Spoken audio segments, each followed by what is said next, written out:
একটি অপেক্ষা ছিল যে কবে আসবে 22শে নভেম্বর। প্রায় 7-8 মাস আগে নন্দিনীর কাছে আমি কৃতজ্ঞ থাকলাম এই অনন্য অনুষ্ঠানের সঙ্গে যুক্ত থাকার যে সৌভাগ্য সেটি নন্দিনীর জন্যই হলো।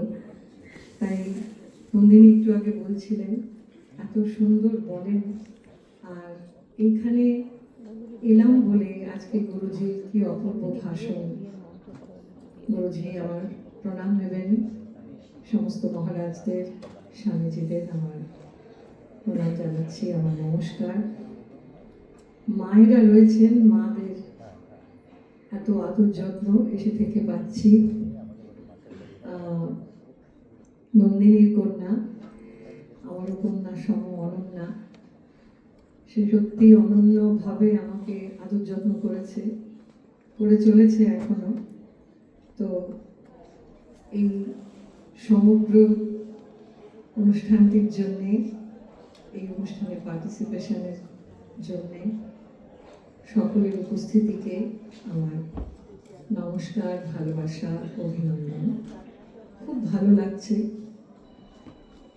যখন এসেছি তখন থেকেই আমাদের সেই আনন্দ, তার কারণ ওই সেই নারী শক্তির জয় হোক, এই বিষয়টির জন্যও আরো ভালো লাগা।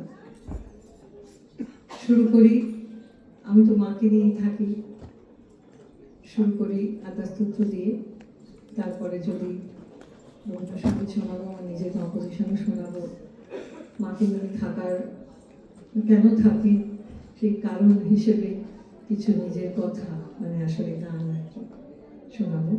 শুরু করি মাকে দিয়ে।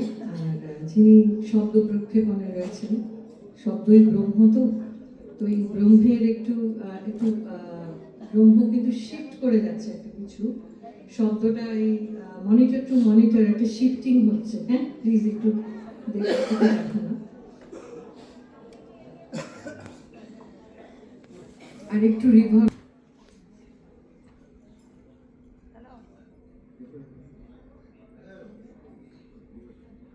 হ্যালো। সুজলাং সুফলাং মলয়জ শীতলং শস্য শ্যামলং মাতরম শুভ্র জ্যোৎস্না পুলকিতযামিনীং ফুল্লকুসুমিত দ্রুমদল শোভিনী সুহাসিনী সুমধুরভাষিণী সুখদাং বরদাং মাতরম। একটু বাড়বে, a little bit.